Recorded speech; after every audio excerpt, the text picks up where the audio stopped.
ಎಲ್ಲರಿಗೂ ನಮಸ್ಕಾರ ಸ್ನೇಹಿತರೆ. 12 ರಾಶಿ ಚಕ್ರಗಳಲ್ಲಿ 8ನೆಯದಾಗಿ ಬರುವ ವೃಶ್ಚಿಕ ರಾಶಿ ಶ್ರದ್ಧೆ, ದೃಢ ನಿಶ್ಚಯ, ಕರ್ತವ್ಯ ನಿಷ್ಠೆ, ಬದ್ಧತೆಯ ಪ್ರತೀಕ ಎನ್ನಬಹುದು. ಸ್ವಲ್ಪ ಅಸೂಯೆ ಪಡುವ ಗುಣ, ತಂತ್ರಗಾರಿಕೆ, ಪ್ರಾಮಾಣಿಕತೆ ವಿಚಾರಗಳಲ್ಲಿ ಇವರನ್ನ ನಂಬುವುದು ಕಷ್ಟವಾದರೂ ಸದಾ ಉತ್ಸಾಹದಿಂದಿರುವ, ನೈಜತೆಗೆ ಹೆಚ್ಚು ಪ್ರಾಶಸ್ತ್ಯ ನೀಡುವಂತಹ ಪ್ರತಿಭಾವಂತ ರಾಶಿ ವೃಶ್ಚಿಕ ರಾಶಿ. ವೃಶ್ಚಿಕ ರಾಶಿಯವರು ಬಹಳ ನಿಗೂಢವಾಗಿರೋದ್ರಿಂದ ಮತ್ತು ಅವರು ಮುಂದೆ ಏನು ಮಾಡಲಿದ್ದಾರೆ ಎಂಬುದು ನೀವು ಯಾವಾಗಲೂ ಊಹಿಸುವಂತೆ ಮಾಡೋದ್ರಿಂದ ಸಾಮಾನ್ಯ. ವೃಶ್ಚಿಕ ರಾಶಿಯ ನಿಜವಾದ ವ್ಯಕ್ತಿತ್ವವನ್ನು ಅರ್ಥ ಮಾಡಿಕೊಳ್ಳಲು ಇತರ ವ್ಯಕ್ತಿಗೆ ಕಷ್ಟವಾಗುತ್ತದೆ. ಅವರು ತಮ್ಮ ಆಲೋಚನೆಗಳು, ಉದ್ದೇಶಗಳು ಮತ್ತು ಭಾವನೆಗಳನ್ನು ತಮ್ಮಲ್ಲಿಯೇ ಇಟ್ಟುಕೊಳ್ಳಲು ಪ್ರವೃತ್ತಿಯನ್ನು ಹೊಂದಿರೋದ್ರಿಂದ ಅವರ ಭಾವನೆಗಳನ್ನು ನಿಭಾಯಿಸಲು ಇತರ ಜನರಿಗೆ ಕಷ್ಟವಾಗಿರಿಸುತ್ತಾರೆ. ಆದರೆ ಅವರು ಇತರರ ಮುಂದೆ ದುರ್ಬಲರಾಗಿ ವರ್ತಿಸಲು ಮತ್ತು ಬಲಶಾಲಿಯಾಗಲು ಬಯಸೋದಿಲ್ಲ. ಈ ಕಾರಣದಿಂದಾಗಿಯೇ ಇವರನ್ನು ಅರ್ಥ ಮಾಡಿಕೊಳ್ಳುವುದು ಕಷ್ಟ. ಆದ್ದರಿಂದ ವೃಶ್ಚಿಕ ರಾಶಿಯ ಋಣಾತ್ಮಕ ಲಕ್ಷಣಗಳನ್ನು ತಿಳಿದುಕೊಳ್ಳಲು ತಪ್ಪದೇ ವಿಡಿಯೋವನ್ನು ನೋಡಿ. ಜೀವನದಲ್ಲಿ ಯಾರನ್ನಾದ್ರೂ ಮರೆಯಿರಿ, ಆದರೆ ಕೈಯಲ್ಲಿ ಏನಾಗುತ್ತೆ ನಾನು ನೋಡ್ತೀನಿ ಎಂದವರನ್ನ ಮರೆಯದಿರಿ. ಜೀವನಕ್ಕೆ ಸ್ಫೂರ್ತಿ ಅಂದ್ರೆ ಅವರೇ. ಜೀವನದ ಸವಾಲುಗಳನ್ನೇ ತನ್ನ ಅಸ್ತ್ರವಾಗಿಸಿಕೊಂಡು ಗೆಲುವು ಸಾಧಿಸುವ ಛಲಗಾರ ರಾಶಿಯಾದಂತಹ ವೃಶ್ಚಿಕ ರಾಶಿ ಜನ್ಮ ರಹಸ್ಯವನ್ನ ಈ ವಿಡಿಯೋದಲ್ಲಿ ತಿಳಿಸಿಕೊಡಲಿದ್ದೇನೆ. ಅದಕ್ಕೂ ಮುಂಚೆ ನೀವು ನಮ್ಮ ಚಾನೆಲ್ಗೆ ಸಬ್ಸ್ಕ್ರೈಬ್ ಆಗಿರಂದ್ರೆ ಸಬ್ಸ್ಕ್ರೈಬ್ ಆಗಿ, ಹಾಗೆ ವಿಡಿಯೋಗೆ ಲೈಕ್ ಮಾಡೋದನ್ನ ಮರಿಬೇಡಿ. ಜೊತೆಗೆ ವಿಡಿಯೋನ ಸ್ಕಿಪ್ ಮಾಡದೆ ಕೊನೆ ತನಕ ನೋಡಿ. ಕಾಲಪುರುಷನ ಕುಂಡಲಿಯಲ್ಲಿ ವೃಶ್ಚಿಕ ರಾಶಿ 8ನೆಯ ರಾಶಿಯಾಗಿದೆ. ಈ ರಾಶಿಯಲ್ಲಿ ವಿಶಾಖ ನಕ್ಷತ್ರದ 4ನೇ ಪಾದ, ಅನುರಾಧ ನಕ್ಷತ್ರದ 1, 2, 3, 4, 5ನೇ ಪಾದಗಳು ಹಾಗೂ ಜ್ಯೇಷ್ಠ ನಕ್ಷತ್ರದ 4 ಪಾದಗಳು ಕಂಡುಬರುತ್ತವೆ. ಅತ್ಯಂತ ಮಹತ್ವಾಕಾಂಕ್ಷೆಯ ಗುಣದವರು, ಸಾಹಸಿಗಳು, ಪರಿಶ್ರಮಿ, ಸ್ವತಂತ್ರ ವಿಚಾರಧಾರೆ ಉಳ್ಳವರು, ಸ್ವತಂತ್ರವಾಗಿ ಆಲೋಚನೆ ಮಾಡುವವರು, ಸ್ವಾಭಿಮಾನಿಗಳು, ಹಿಡಿದ ಕೆಲಸವನ್ನ ಛಲಬಿಡದೆ ಮಾಡುವವರಾಗಿರುತ್ತಾರೆ. ವೃಶ್ಚಿಕ ರಾಶಿಯ ಅಧಿಪತಿ ಮಂಗಳ ಗ್ರಹವಾಗಿರೋದ್ರಿಂದ ತುಂಬಾ ಎನರ್ಜೆಟಿಕ್ ಆಗಿ ಆಕ್ಟಿವ್ ಆಗಿರ್ತೀರಾ. ಹಠವಾದಿಗಳು, ಕೋಪಿಸಿಕೊಳ್ಳುವಂತಹ ಪ್ರವೃತ್ತಿ ಉಳ್ಳವರು. ಈ ರಾಶಿಯ ಚಿಹ್ನೆ ಚೇಳು. ಆದ್ದರಿಂದಲೇ ಈ ರಾಶಿಯವರು ಸ್ವಾಭಾವಿಕವಾಗಿಯೇ ರಹಸ್ಯಮಯ ವ್ಯಕ್ತಿಗಳು, ಕುತೂಹಲಕಾರಿ, ಏಕಾಂತ ಪ್ರಿಯರು, ಯಾರನ್ನು ಸುಲಭವಾಗಿ ನಂಬುವವರಲ್ಲ. ಸಾಕ್ಷಿ ಇಲ್ಲದೆ ಯಾರ ಮೇಲೂ ವಿಶ್ವಾಸವನ್ನು ಬೆಳೆಸ್ಕೊಳ್ಳೋದಿಲ್ಲ. ಸದಾ ಚಟುವಟಿಕೆಯಿಂದ ಕೂಡಿರುವಂತಹ, ತನ್ನ ಗುರಿ ಉದ್ದೇಶ ಅಂತ ಬಂದ್ರೆ ಸಮಯ, ದೇಶ, ಕಾಲ, ವ್ಯಕ್ತಿ ಯಾವುದನ್ನೂ ಲೆಕ್ಕಿಸದೆ ಕ್ರಿಯಾಶೀಲವಾಗಿ ನಿಮ್ಮ ಕರ್ಮಕ್ಕೆ ಪ್ರಾಧಾನ್ಯತೆ ಕೊಡ್ತೀರಾ. ವೃಶ್ಚಿಕ ರಾಶಿಯ ಜೊತೆ ಇರುವವರು ಅವರ ಆತ್ಮಗೌರವಕ್ಕೆ, ಸ್ವಾಭಿಮಾನಕ್ಕೆ ಧಕ್ಕೆ ಬರದ ಹಾಗೆ ನಡೆದುಕೊಳ್ಳಬೇಕಾಗುತ್ತೆ. ವೃಶ್ಚಿಕ ರಾಶಿಯವರು ತನ್ನ ಪ್ರೀತಿ ಪಾತ್ರರಿಗೆ, ಕುಟುಂಬದವರಿಗೆ ನಿಸ್ವಾರ್ಥ ಪ್ರೀತಿ, ಪ್ರೇಮ, ಕಾಳಜಿ, ಆರೈಕೆಯನ್ನ ಅವರು ಕೇಳದ ಮುಂಚೆಯೇ ತೋರುವಂತಹ ಹೃದಯವಂತರು. ನೀವು ವೃಶ್ಚಿಕ ರಾಶಿಯಲ್ಲಿಯೇ ಜನಿಸಲು ಕಾರಣ ಹಾಗೂ ಉದ್ದೇಶಗಳನ್ನ ನೋಡೋಣ. ನಮ್ಮ ಪೂರ್ವ ಜನ್ಮವನ್ನ ಪಂಚಮ ಸ್ಥಾನದಿಂದ ವಿಮರ್ಶೆ ಮಾಡಬೇಕು. ನಿಮ್ಮ ಪಂಚಮ ಸ್ಥಾನ ಗುರುವಿನ ರಾಶಿಯಾದಂತಹ ಮೀನಾ ರಾಶಿಯಲ್ಲಿ ಕಂಡುಬರುತ್ತದೆ. ಮೀನಾ ರಾಶಿ ಮೋಕ್ಷದ ರಾಶಿಯಾಗಿದೆ. ಗುರುಗ್ರಹ ಜೀವಕಾರಕ ಗ್ರಹ, ಚಂದ್ರಗ್ರಹ ಮನಸ್ಸಿನ ಕಾರಕ ಗ್ರಹ. ಧರ್ಮ, ಅರ್ಥ, ಕಾಮ, ಮೋಕ್ಷದ ದೃಷ್ಟಿಯಿಂದ ನೋಡೋದಾದ್ರೆ ಧರ್ಮ ಅಂದ್ರೆ ನಾವು ಆಚರಿಸುವಂತಹ ಸಂಸ್ಕಾರ, ಪದ್ಧತಿಗಳು. ಅರ್ಥ ಎಂದರೆ ಜೀವನದಲ್ಲಿ ನಾವು ಗಳಿಸಿದ ಹಣ, ಸಂಪತ್ತು, ಆಸ್ತಿ, ಐಶ್ವರ್ಯ. ಕಾಮ ಎಂದರೆ ನಮ್ಮ ಮನಸ್ಸಿನ ಇಚ್ಛೆಗಳು, ಆಸೆಗಳು. ಇವೆಲ್ಲ ಬೌದ್ಧಿಕ ಬಂಧನಗಳಿಂದ ಬಂಧ ಮುಕ್ತವಾಗುವುದೇ ಮೋಕ್ಷ. ಈ ದೃಷ್ಟಿಯಿಂದ ವೃಶ್ಚಿಕ ರಾಶಿಯ ಬಗ್ಗೆ ವಿಮರ್ಶೆ ಮಾಡೋದಾದ್ರೆ ವೃಶ್ಚಿಕ ರಾಶಿ ಪ್ರಾಕೃತಿಕ ಕುಂಡಲಿಯ ಅಷ್ಟಮ ಸ್ಥಾನ ಜಲತತ್ವ ರಾಶಿಯಾಗಿದೆ. ಈ ಭೂಮಿಯ ಮೇಲೆ ನಿಮ್ಮ ಜನನವಾಗುವಾಗ ನಿಮ್ಮ ಜೊತೆ ಸಂಕಷ್ಟಗಳನ್ನ, ಸಂಘರ್ಷಗಳನ್ನ ಹೊತ್ತುಕೊಂಡೇ ಹುಟ್ಟಿರ್ತೀರ. ಯಾವುದೇ ಜೀವಿ ಈ ಸೃಷ್ಟಿಯಲ್ಲಿ ಜನಿಸುವ ಮುನ್ನ ಆ ಮಗು ತಾಯಿಯ ಗರ್ಭದಲ್ಲಿ 9 ತಿಂಗಳು ಕಳೆಯುತ್ತೆ. ಆ 9 ತಿಂಗಳು ತಾಯಿಯ ಗರ್ಭದಲ್ಲಿದ್ದಾಗ ಆ ಮಗುವಿಗೆ ಗೊತ್ತಿರೋದಿಲ್ಲ. ಈ ಅಂಧಕಾರದ ಗರ್ಭದಲ್ಲಿ ನಾವು ಯಾಕೆ ಇದ್ದೇನೆ, ಎಲ್ಲಿ ಇದ್ದೀನಿ ಎಂದು ತಿಳಿಯೋದಿಲ್ಲ. ಆ ಅಂಧಕಾರದ ದೃಶ್ಯವನ್ನ ವೃಶ್ಚಿಕ ರಾಶಿ ಎಂದು ಹೇಳಬಹುದು.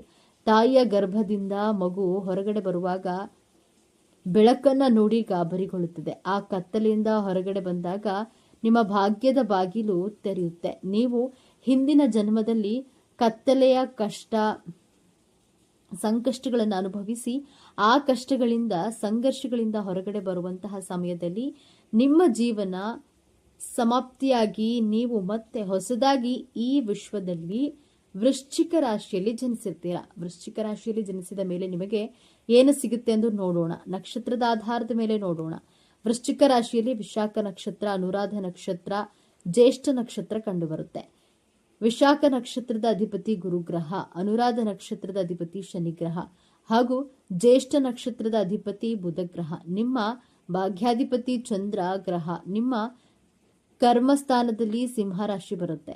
ನಿಮ್ಮ ಕರ್ಮಾಧಿಪತಿ ಸಾಕ್ಷಾತ್ ಸೂರ್ಯದೇವ. ಸೂರ್ಯ ಎಂದ್ರೆ ಸಾಕ್ಷಾತ್ ಗ್ರಹಗಳ ರಾಜ, ಸಮಯ ಪ್ರಜ್ಞೆ ಉಳ್ಳಂತಹ ಗ್ರಹ. ನಿರಂತರ ಶ್ರಮವಿಲ್ಲದ ಯಾವುದೇ ಭೇದ ಭಾವವನ್ನ ಮಾಡದೆ ಪ್ರಯತ್ನಶೀಲ ಕರ್ಮ ಮಾಡುವಂತಹ ಗ್ರಹವಾಗಿರೋದ್ರಿಂದ ವೃಶ್ಚಿಕ ರಾಶಿಯವರು ಒಂದೇ ಸಮವಾಗಿ ಕೆಲಸ ಮಾಡುವಂತಹ ರಾಶಿಯವರು. ನಿಮ್ಮ ಲಾಭಾಧಿಪತಿಯಾಗಿ ಬುಧಗ್ರಹ ಬರೋದ್ರಿಂದ ತುಂಬಾ ಬುದ್ಧಿವಂತಿಕೆಯಿಂದ ಲೆಕ್ಕಾಚಾರದಿಂದ ನಿಮ್ಮ ಮನಸ್ಸಿನ ಇಚ್ಛೆಗಳನ್ನ ಪೂರೈಸಿಕೊಳ್ಳಲು ಬುಧಗ್ರಹ ನಿಮಗೆ ಸಹಾಯ ಮಾಡುತ್ತೆ. ಜೊತೆಗೆ ವ್ಯವಸ್ಥಾನದಲ್ಲಿ ಶುಕ್ರ ಗ್ರಹ ಬರೋದ್ರಿಂದ ಸಂಕ್ಷಿಪ್ತವಾಗಿ ಧರ್ಮ, ಅರ್ಥ, ಕಾಮ, ಮೋಕ್ಷವೆಂಬ ಪ್ರಕ್ರಿಯೆಯಿಂದ ಮುಕ್ತಿ ಪಡೆದು ಮುಂದೆ ನಿಮ್ಮ ಆತ್ಮ ಸಾಗುತ್ತದೆ. ಈ ಉದ್ದೇಶದಿಂದ ವೃಶ್ಚಿಕ ರಾಶಿಯಲ್ಲಿ ಜನಿಸಿರ್ತೀರಾ. ಸದಾ ಕಾರ್ಯ ಪ್ರವೃತ್ತರಾಗಿರುವಂತಹ ಈಶ್ವರನನ್ನ ಮನಸ್ಸಿನಿಂದ ಆರಾಧಿಸುವ, ಆಧ್ಯಾತ್ಮ ಸೇವಾ ಮಾಡುವ ಉದ್ದೇಶದಿಂದ ಹುಟ್ಟಿರ್ತೀರಾ. ರಾಜಕಾರಣದಲ್ಲಿ ನಿಸ್ವಾರ್ಥ ಸೇವೆ ಮಾಡುವವರು ಹೆಚ್ಚಾಗಿ ಈ ವೃಶ್ಚಿಕ ರಾಶಿಯಲ್ಲಿಯೇ ಜನಿಸಿರ್ತಾರೆ. ಪ್ರಾಕೃತಿಕ ಕುಂಡಲಿಯಿಂದ ನಿಮ್ಮ ಜನ್ಮದ ಉದ್ದೇಶವನ್ನ ತಿಳಿಯಬಹುದು. ವಿಶ್ರಾಂತಿ ಮಾಡುವವರೆಲ್ಲ ನೀವು ನಿಮ್ಮ ಕುಟುಂಬದವರೇ ನಿಮಗೆ ಸಲಹೆ ಕೊಡ್ತಾರೆ. ನಿಮ್ಮ ಕರ್ತವ್ಯಗಳನ್ನು ನಿರ್ವಹಿಸುವುದು ನಿಮ್ಮ ಜೀವನದ ಮೂಲ ಉದ್ದೇಶವಾಗಿದೆ. ವೃಶ್ಚಿಕ ರಾಶಿಯವರು ನಂಬಲು ಅರ್ಹರಲ್ಲ. ವೃಶ್ಚಿಕ ರಾಶಿಯ ಗುಣಲಕ್ಷಣಗಳನ್ನ ನೋಡೋದಾದ್ರೆ ಅವರು ಸಾಕಷ್ಟು ರಹಸ್ಯವಾಗಿರ್ತಾರೆ. ಈ ವಿಚಾರಗಳನ್ನ ಮರೆಮಾಚಲು ಅಥವಾ ರಹಸ್ಯವಾಗಿಡಲು ಅವರ ಸ್ವಭಾವ. ಆದರೆ ನಿಜವಾಗಿಯೂ ಸತ್ಯವನ್ನ ತಿಳಿದುಕೊಳ್ಳಲು ಬಯಸುವವರು ವೃಶ್ಚಿಕ ರಾಶಿಯವರೊಂದಿಗೆ ಸ್ವಲ್ಪ ಸಮಯವನ್ನು ಕಳೆದರೆ ಅವರು ನಿಜವಾಗಿ ಏನೆಂದು ತಿಳಿಯುತ್ತೆ. ವೃಶ್ಚಿಕ ರಾಶಿಯವರು ಮಾತಿನ ಮಲ್ಲರು. ಅವರು ಮಾಡುವ ನಿರ್ಧಾರಕ್ಕೆ ಬದ್ಧರಾಗಿರ್ತಾರೆ. ನಿಜವಾಗಿಯೂ ಅವರು ಇತರರ ವೈಯಕ್ತಿಕತೆಯನ್ನ ಗೌರವಿಸ್ತಾರೆ ಹಾಗೂ ಇತರರೊಂದಿಗೆ ಅದನ್ನೇ ಬಯಸ್ತಾರೆ.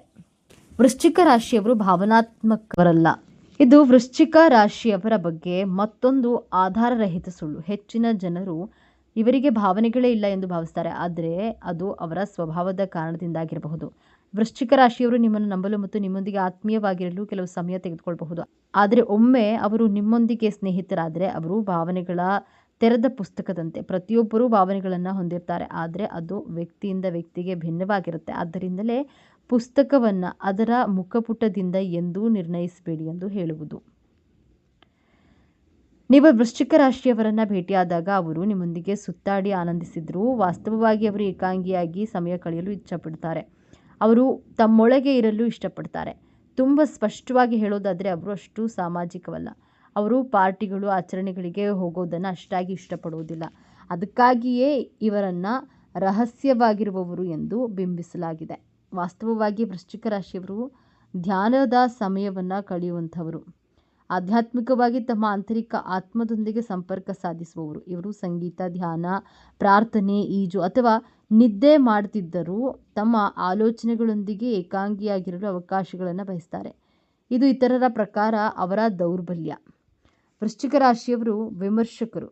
ವೃಶ್ಚಿಕ ರಾಶಿಯವರು ವಿಮರ್ಶಕರು ಎಂದು ಯಾರಾದರೂ ಭಾವಿಸಿದರೆ ಅದು ನಿಜಕ್ಕೂ ತಮಾಷೆಯ ಸಂಗತಿ ಎಂದೇ ಹೇಳಬಹುದು. ಯಾಕಂದರೆ ಬೇರೆಯವರು ಏನಾದರೂ ತಪ್ಪು ಮಾಡ್ತಿದ್ರೆ ವೃಶ್ಚಿಕ ರಾಶಿಯವರು ಖಂಡಿತವಾಗಿ ತಡೆಯುತ್ತಾರೆ. ಇದರರ್ಥ ಅವರು ಎಲ್ಲರನ್ನ ನಿರ್ಣಯಿಸ್ತಾರೆ ಎಂದಲ್ಲ, ಅವರು ಸಲಹೆಯನ್ನು ಮಾತ್ರ ನೀಡ್ತಾರೆ. ವೃಶ್ಚಿಕ ರಾಶಿ ಚೇಡಿನ ಸಂಕೇತವಾಗಿದ್ದು ಅವರು ಯಾವುದೇ ಭಯವಿಲ್ಲದೆ ಬಹಿರಂಗವಾಗಿ ಮಾತನಾಡುವುದನ್ನು ನಂಬ್ತಾರೆ. ನಿಸ್ಸಂದೇಹವಾಗಿ ಏನಾದರೂ ತಪ್ಪಾದಾಗ ಅವರು ಅದರ ವಿರುದ್ಧ ಮಾತನಾಡ್ತಾರೆ. ಈ ವಿಚಾರಗಳು ನಿಮಗೆ ಇಷ್ಟ ಆಗಿದೆ ಅಂತ ಭಾವಿಸ್ತಾ ಇದ್ದೇನೆ. ಇಷ್ಟ ಆಗಿದ್ರೆ ನಮ್ಮ ಚಾನಲನ್ನು ತಪ್ಪದೇ ಸಬ್ಸ್ಕ್ರೈಬ್ ಮಾಡಿಕೊಳ್ಳಿ. ಈ ವಿಡಿಯೋಗೆ ಒಂದು ಲೈಕ್ ಕೊಡೋದನ್ನು ಮರಿಬೇಡಿ. ಈ ವಿಡಿಯೋ ನಿಮ್ಮ ಫ್ರೆಂಡ್ಸ್ ಆ್ಯಂಡ್ ಫ್ಯಾಮಿಲಿ ಗ್ರೂಪ್ನಲ್ಲಿ ಹೆಚ್ಚು ಶೇರ್ ಮಾಡಿ. ನಿಮ್ಮ ಅಭಿಪ್ರಾಯಗಳನ್ನು ತಪ್ಪದೇ ಕಾಮೆಂಟ್ ಮಾಡಿ. ಎಲ್ಲರೂ ಭಕ್ತಿಯಿಂದ ಜೈ ಹನುಮಾನ್ ಅಂತ ಕಾಮೆಂಟ್ ಮಾಡಿ. ವೃಶ್ಚಿಕ ರಾಶಿಯವರಿಗೆ 2026ನೇ ವರ್ಷದಲ್ಲಿ ನಿಮ್ಮ ಜೀವನದಲ್ಲಿ ನಡೆಯುವಂತಹ 7 ಚಮತ್ಕಾರದ ಬಗ್ಗೆ ಹಾಗೂ ನೀವು ಯಾವ ಯಾವ ವಿಚಾರದಲ್ಲಿ ಎಚ್ಚರಿಕೆಯಿಂದ ಇರಬೇಕು ಎಂಬಂತಹ ವಿಚಾರಗಳನ್ನ ಈ ವಿಡಿಯೋದಲ್ಲಿ ತಿಳಿಸಿಕೊಡಲಿದ್ದೇನೆ. ಅದಕ್ಕೂ ಮುಂಚೆ ನೀವಿನ್ನು ನಮ್ಮ ಚಾನೆಲ್ಗೆ ಸಬ್ಸ್ಕ್ರೈಬ್ ಆಗಿಲ್ಲ ಅಂದ್ರೆ ಈಗಲೇ ಸಬ್ಸ್ಕ್ರೈಬ್ ಆಗಿ, ಹಾಗೆ ವಿಡಿಯೋಗೆ ಲೈಕ್ ಮಾಡಿ, ವಿಡಿಯೋವನ್ನ ಸ್ಕಿಪ್ ಮಾಡದೆ ಕೊನೆ ತನಕ ನೋಡಿ. ವೃಶ್ಚಿಕ ರಾಶಿಯ ಅಧಿಪತಿ ಮಂಗಳ ಗ್ರಹ. ಮಾತಿನಲ್ಲಿ ಬಹಳ ಚತುರರಾಗಿರ್ತೀರಾ. ನೀವು ಒಳ್ಳೆಯವರಿಗೆ ಒಳ್ಳೆಯವರಾಗಿರ್ತೀರಾ, ಕೆಟ್ಟವರಿಗೆ ಕೆಟ್ಟವರು. ಸ್ನೇಹ ಅಂತ ಬಂದ್ರೆ ಪ್ರಾಣ ಕೊಡುವುದಕ್ಕೂ ಸಿದ್ಧವಾಗಿರ್ತೀರಾ. ದ್ವೇಷ ಕಟ್ಟಿಕೊಂಡ್ರೆ, ನಿಮ್ಮನ್ನ ಯಾರಾದ್ರೂ ಒಂದು ಸಲ ಎದುರು ಹಾಕಿಕೊಂಡ್ರೆ ನಿಮ್ಮಂತಹ ಛಲಗಾರರು, ಹಠಗಾರರು ಯಾರೂ ಇರೋದಿಲ್ಲ. ನಿಮಗ್ ನೀವೇ ಸಾಟಿಯಾಗಿರ್ತೀರಾ. ಮಾತಿನಲ್ಲಿ ನಿಮ್ಮನ್ನ ಸೋಲಿಸಲು ಯಾರಿಗೂ ಸಾಧ್ಯವಿಲ್ಲ. ತುಂಬಾ ಜ್ಞಾನವಂತರಾಗಿರ್ತೀರಾ, ಬುದ್ಧಿವಂತರಾಗಿರ್ತೀರಾ, ಒಳ್ಳೆ ಕೇಳುಗರಾಗಿರ್ತೀರಿ. ರಾಜಕಾರಣ, ದೇಶದಲ್ಲಿ ಏನೇ ವಿಚಾರಗಳು, ಘಟನೆಗಳು ನಡೀತಾ ಇದೆ ಎಂಬಂತಹ ವಿಚಾರಗಳನ್ನ ತಿಳಿಯಲು ಬಹಳ ಕುತೂಹಲಕಾರಿಯಾಗಿರ್ತೀರಾ. ತುಂಬಾ ಕ್ಯೂರಿಯಸ್ ಆಗಿರ್ತೀರಾ. ಮಧ್ಯರಾತ್ರಿಯಲ್ಲಿ ಯಾರೇ ಸ್ನೇಹಿತರಾಗ್ಲಿ, ಸಂಬಂಧಿಕರಾಗ್ಲಿ ಬಂದರೂ ಸಹ ಅವರಿಗೆ ಅಡಿಗೆ ಮಾಡಿ ಬಡಿಸುವಷ್ಟು ಉದಾರಿಗಳಾಗಿರ್ತೀರಾ. ತುಂಬಾ ಹೊಂದಾಣಿಕೆ ಸ್ವಭಾವದವರು ವೃಶ್ಚಿಕ ರಾಶಿಯವರು. ಓದೋದ್ರಲ್ಲಿ, ಬರೆಯೋದ್ರಲ್ಲಿ ಬಹಳ ಆಸಕ್ತಿ ಉಳ್ಳವರು. ಪೇಪರ್ ಓದುವಾಗ ತುಂಬಾ ಇಂಪಾರ್ಟೆಂಟ್ ನ್ಯೂಸ್ ಆಗ್ಲಿ, ಒಳ್ಳೆಯ ಶುಭಾಷಿತ ಆಗ್ಲಿ, ಹಿತ ನುಡಿಗಳೇ ಆಗಲಿ ಏನನ್ನಾದ್ರೂ ಕಂಡ್ರೆ ಇಮಿಡಿಯೇಟ್ ಆಗಿ ಆ ಪೇಪರ್ ಅನ್ನ ಕಟ್ ಮಾಡಿ ಸ್ಟೋರೇಜ್ ಮಾಡಿ ಇಟ್ಕೊಳ್ತೀರಾ. ಈಗ WhatsApp, ShareChat, Facebook, Instagram ರೀತಿ ಪ್ಲಾಟ್ಫಾರ್ಮ್ನಲ್ಲಿ ಒಳ್ಳೆಯ ಸುಭಾಷಿತಗಳು, ಜೀವನಕ್ಕೆ ಮೌಲ್ಯಯುತವಾದಂತಹ ವಾಕ್ಯಗಳು, ಅರ್ಥ ಗಂಭೀರತವಾದಂತಹ ವಾಕ್ಯಗಳನ್ನ ಕಂಡ್ರೆ ಇಮಿಡಿಯೇಟ್ ಆಗಿ ಅದನ್ನ ಸ್ಕ್ರೀನ್ ಮಾಡಿ ಸೇವ್ ಮಾಡಿ ಇಟ್ಕೊಳ್ತೀರಾ. ನೀವು ಹೀಗೆ ಇದ್ದೀರಾ ಅಥವಾ ಇಲ್ವೋ ಅಂತ ಖಂಡಿತವಾಗಿಯೂ ಕಮೆಂಟ್ ನಲ್ಲಿ ತಿಳಿಸಿ. ವೃಶ್ಚಿಕ ರಾಶಿಯವರಿಗೆ ಗೋಚಾರದಲ್ಲಿ ಗ್ರಹಗಳ ಸ್ಥಿತಿಗತಿಗಳ ಬಗ್ಗೆ ನೋಡೋಣ. ನಿಮ್ಮ ರಾಶ್ಯಾಧಿಪತಿ ಮಂಗಳ ಗ್ರಹ ನವಮ ಭಾವದಲ್ಲಿ, ನಿಮ್ಮ ದ್ವಿತೀಯ ಭಾವದಲ್ಲಿ ಸೂರ್ಯ ಗ್ರಹ, ನಿಮ್ಮ ರಾಶಿಯಲ್ಲಿ ಬುಧ ಗ್ರಹ, ಚತುರ್ಥ ಭಾವದಲ್ಲಿ ಶನಿ ಗ್ರಹದ ಜೊತೆ ಶುಕ್ರ ಗ್ರಹ, ಪಂಚಮದಲ್ಲಿ ರಾಹು ಗ್ರಹ ಸಪ್ತಮದಲ್ಲಿ ಗುರುಗ್ರಹ, ಲಾಭಸ್ಥಾನದಲ್ಲಿ ಕೇತು ಗ್ರಹ ಸ್ಥಿತವಾಗಿದೆ. ವೃಶ್ಚಿಕ ರಾಶಿಯವರಿಗೆ 2026ರಲ್ಲಿ ನಡೆಯುವಂತಹ ಮೊದಲನೆಯ ಚಮತ್ಕಾರ. ನಿಮ್ಮ ರಾಶ್ಯಾಧಿಪತಿ ಮಂಗಳ ಗ್ರಹ ಪ್ರಸ್ತುತವಾಗಿ ನವಮ ಭಾವದಲ್ಲಿ ಸ್ಥಿತವಾಗಿದೆ.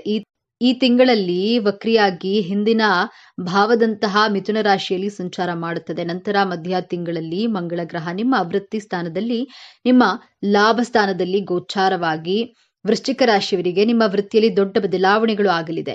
ನಿಮ್ಮ ಜಾಬ್ನಲ್ಲಿ ಪ್ರಮೋಷನ್ ಆಗುತ್ತೆ. ಯಾರೆಲ್ಲ ಜಾಬ್ಗಾಗಿ ಹುಡುಕಾಟ ನಡೆಸ್ತಿದ್ದೀರೋ ಅವರಿಗೆ ಹೊಸ ಜಾಬ್ ಸಿಗುವಂತಹ ಸಾಧ್ಯತೆಗಳು ತೋರಿಸ್ತಾ ಇದೆ. ಇದೇ ನೀವು ನಿಮ್ಮ ಇನ್ಕಮ್ ಅನ್ನ ಹೆಚ್ಚು ಮಾಡಿಕೊಳ್ಳುವಂತಹ ಆಲೋಚನೆಗಳನ್ನ ಮಾಡ್ತಿರ್ತೀರಾ. ಈ ಟೈಮ್ ಪೀರಿಯಡ್ ನಲ್ಲಿ ಮೊದಲ ತಿಂಗಳ ನಂತರ ನಿಮ್ಮ ಕರಿಯರ್ ಲೈಫ್ ನಲ್ಲಿ ಪಾಸಿಟಿವ್ ಬದಲಾವಣೆಗಳನ್ನ ಖಂಡಿತವಾಗಿಯೂ ಕಾಣ್ತೀರಾ.